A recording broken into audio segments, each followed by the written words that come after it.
Why you should never mess with the Ouija boards. We moved into my dad's girlfriend's house where one of her daughters lived upstairs, my brother lived upstairs, her other daughter lived down in the basement along with me who lived in a makeshift room in the basement. One night, me and her two daughters decided to buy an Ouija board. After my dad and his girlfriend went to bed, me and her daughters all went downstairs, grabbed a bunch of candles, set up the Ouija board, and grabbed a bunch of our great-grandparents' stuff. We wanted to see if any of our great-grandparents would talk to us. We were so excited because the Ouija board was working and things were moving it. We asked what the spirit's name was, expecting it to be one of our great-grandparents, but it said its name was Tick. T-I-C. We asked it to repeat it again and it spelled out T-I-C. We knew that it wasn't one of our great-grandparents. Stay tuned for part 2. Part 2 of why you should never do an Ouija board. So after it said its name was Tick, we asked how old it was. The spirit responded with 9 years old.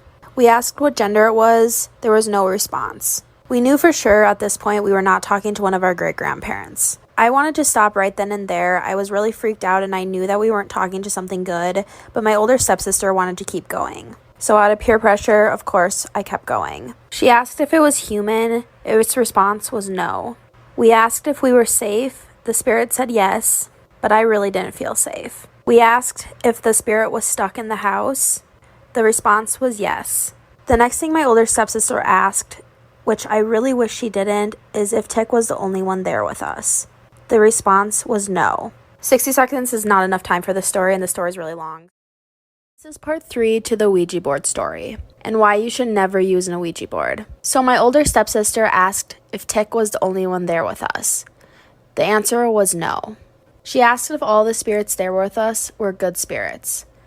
The Ouija board said no. Right as we asked that, the bathroom was right behind us and we heard a huge loud slam in the bathroom. All of us were really freaked out just sitting there not knowing what to do. The candles started flickering. There was so much tension in the room. I have never felt anything like it. That is when my other stepsister screamed at the top of her lungs and told me to move. She saw a black hand approaching from behind me and was gonna grab my face. Because she screamed so loud, my dad woke up and we heard him, so we said goodbye really quickly. I went upstairs really quick to calm my dad down and say everything was fine. But after that night, we awoke something and a lot more things happened. Stay tuned for part 4. This is part 4 of the Ouija board. So after we used the Ouija board, we definitely awoke something in the house. The energy downstairs was so intense that none of us could sleep down there.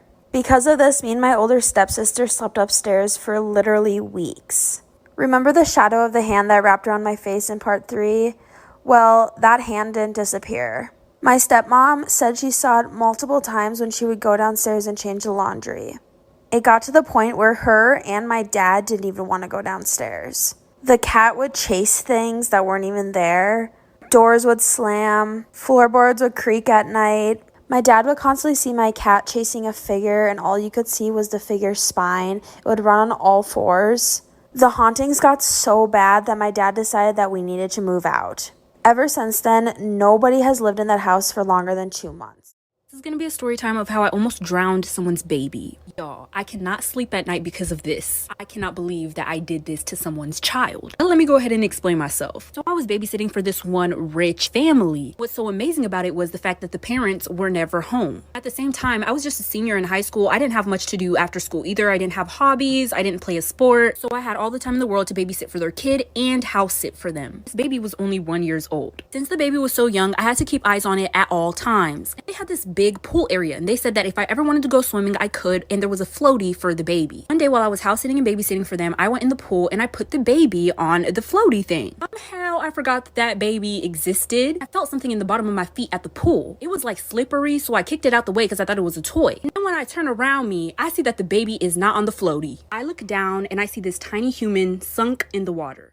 This is part 2 of how I almost drowned someone's baby. When this was happening, I was on my phone, so I was distracted. I looked down in the pool and I see that the baby is drowning. I don't really know how to explain the way that my heart skipped a beat at this exact moment. Like my heart was beating regularly and then all of a sudden it skipped 2 beats at a time. Immediately dived down into the pool, took out the baby, but the baby was suffocating. Now listen, I never did CPR, but God blessed me with those skills in that very moment. I was able to keep myself calm and did CPR on the baby and was able to get it to breathe again. Yes, I didn't tell the parents. The baby is fine. I really should have told the parents because what if it did cause a health issue, but from what I've seen, the baby's fine. Yeah, I didn't tell them what happened, but I quit babysitting because I felt guilty. They haven't said anything about their baby dysfunctioning, so the baby is fine. Just because of this, I pulled myself out of babysitting, and I'll never babysit ever again because I'm clearly not responsible enough.